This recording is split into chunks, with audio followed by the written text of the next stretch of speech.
Welcome back to another video. I'm Mark Phillips, and I want to thank you for tuning in, checking out this video today.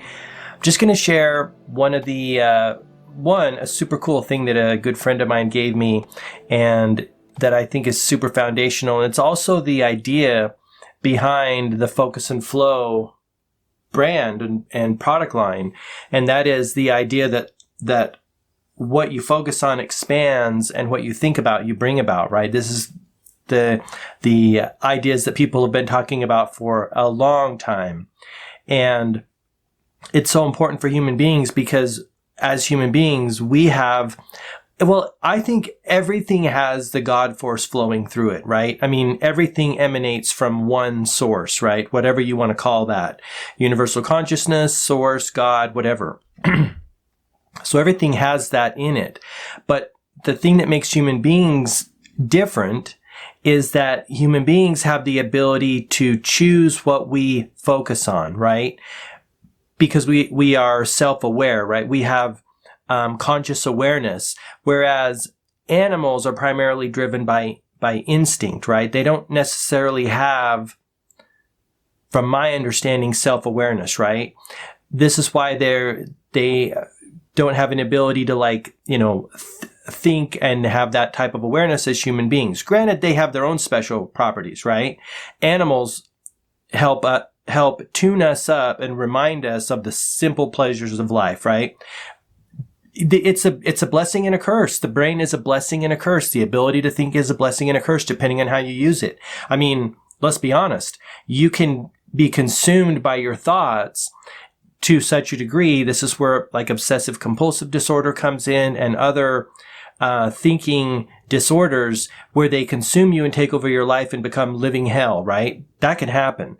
But on the other end of the spectrum, we can, become self-actualized. We can, realize enlightenment. We can move up the scale of consciousness to those higher, the nirvana states, so to speak.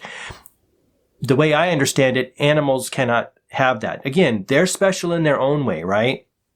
But human beings have the ability to contemplate and to think and, become self-aware and reflect on our behaviors and consciously choose certain things to focus on and build things and make things and design things. And the reason we have that ability is because we can think and we can have that reflective state, right?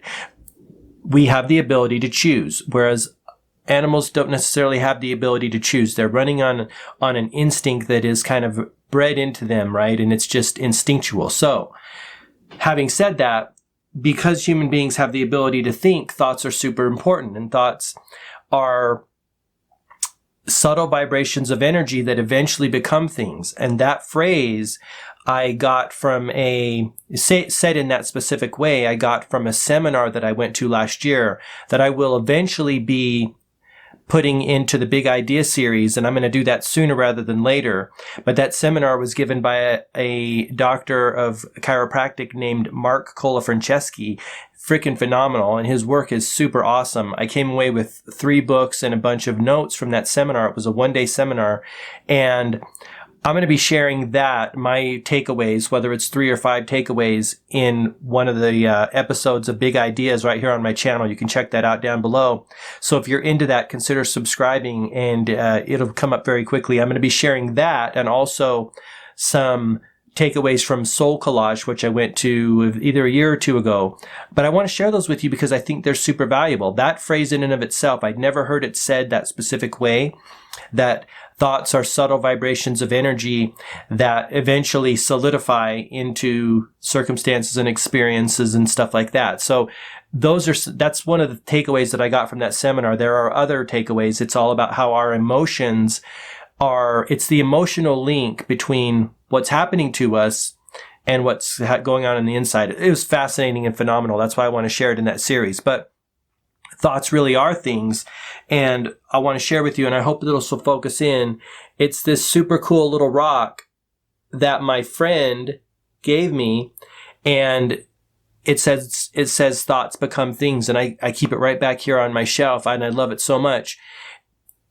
It reminds me that thinking is no joke. It's not something that you want to leave to happenstance or let drift, right? It's something that you want to take daily control of in a very serious way. This is why when I'm on the top of my game, I wake up and I'm reviewing the list of qualities, characteristics, and attributes that I want to be, right? And I'm reviewing the person that I want to become, and I'm pushing those into my consciousness, because the more that I think about those and the more energy that I put to those ideas, the more they will solidify into my experience. And that's a morning ritual, an evening ritual that I recommend that you adopt as well if you're not already doing something like that. But thoughts become things, like I said, is the idea behind this focus and flow line. And I mean, what we focus on, we're energizing.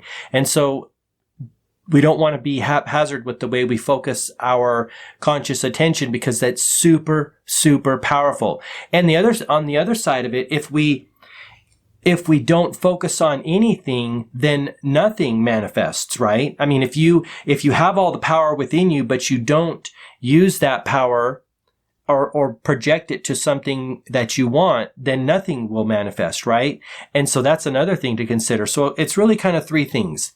Either you're using it to create nothing and you're just drifting whatever way the prevailing winds are blowing, or you're using it to create experiences and situations that you do not want, because, let's be honest, there is a prevalence in the world that negative ideas and negative situations are much more talked about than positive situations. That's changing, and that also could be a potential limiting belief that even I have, right, in my own mind. And then the third way is to focus only on the things that you want and not give any attention or not give any energy or not even speak it or think it about situations that you do not want to have. Let them go by in your mind like a cloud, right? Don't attach to it. Don't amplify it. And I got to say, it's challenging. I'm not going to say that it's not challenging, because we kind of are like little reporters. What came first, the chicken or the egg, whether the news trained us to focus on the negative or whether human beings are geared to focus on the negative. I kind of think it's that way. If we evolved from times when life was very dangerous to us and we had to identify threats, that could be built into us at such a deep level that it's now challenging to overcome that and focus on the positive, where maybe we don't have as many threats as we used to, as far as wild animals, other, human beings trying to kill us or take our stuff, right? But we still have that tendency, that brain is on like fight or flight mode, right? Always looking for perceived threats in our environment. That could be one of the reasons why we are focused on negative situations. But it doesn't help us create a better life experience, does it? It actually deters us, because again, where focus goes, energy flows.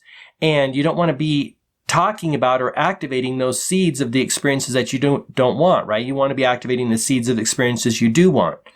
I'm also working on, and I'm very close to shooting this course called the Focus and Flow Journaling Process.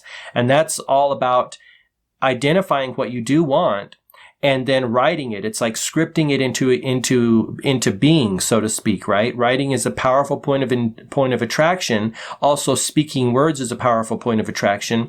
But that's a way to get clarity around what you want and also start to bring that into a tangible experience that you can actually have in your life, because I think it's really powerful to write those things down. So that's another course that I'm working on. By the way, you can always check out my courses at gmarkphillips.com/courses.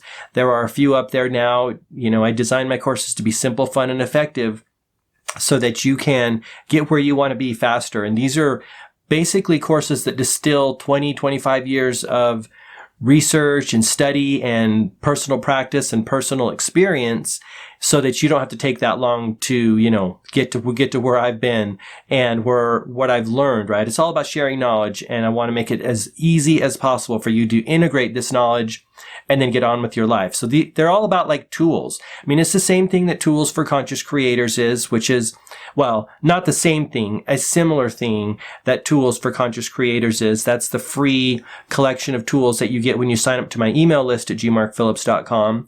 But again, sharing tools to overcome fear, doubt, anxiety, thinking tools. They're all thought tools, and to help you focus on creating the things you want to create in the world. Because I know there's something inside of you that you want to create, something you packed in your little spiritual suitcase before you came here, something that lights you up, something that you really enjoy, something that you love, and brings you an immense amount of happiness. That's what it's all about, right? It's different. My thing is different than your thing. My thing is I always wanted to create talk-based shows. I always wanted to have an interview show. That's why I created Enhancing Human Experience podcast. That's why I do these videos. Video originally scared me a lot. But one of the things that I noticed was that videos got so much more engagement than podcasts. And so I was like, I got to do videos, even though it was freaking scary. It's still scary to a degree, very much less so than it was, a year or two ago. And definitely when I started the podcast, because again, it's all about the baby steps. Take whatever step that you're comfortable with at the moment. Ideally pushing yourself a little bit outside of your comfort zone. But if you go too far outside of your comfort zone, I think that just becomes torture and what is it, sadism or masochism, whatever. I always get those two mixed up. But anyway, don't go crazy. But definitely, I believe we have to keep continually pushing the boundaries of what we're comfortable with so that we grow and expand as human beings, right? That's when all the good things come to us, because it's so true. Everything that we want is waiting outside of our comfort zone. Or, as Joseph Campbell talks about, and I love this one a lot, the treasure we seek is in the cave we fear to enter. So the question I offer to you is, what cave do you fear to enter? And how can you take a baby step down that cave?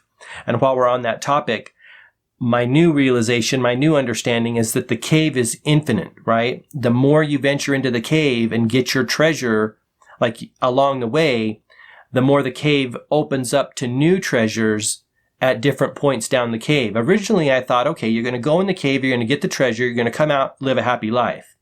But my new understanding of this is that as you get down the cave and get the treasure, the cave continues to open up, and you see and sense new treasure further down there. And you're like, oh my gosh, I kind of want to go get that treasure too.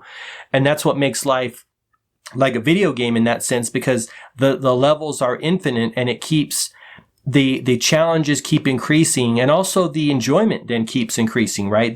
Our level of engagement with the video game of life keeps increasing, and that's super awesome, right? So that's my new understanding. Who knows how it'll change in the future, right? But what cave do you fear to enter, and what treasure do you sense that's down there to make you enjoy life, help you enjoy life, help you have the happiness and bliss. But anyway, I just wanted to share that with you. Thoughts become things. Don't be haphazard in your thinking.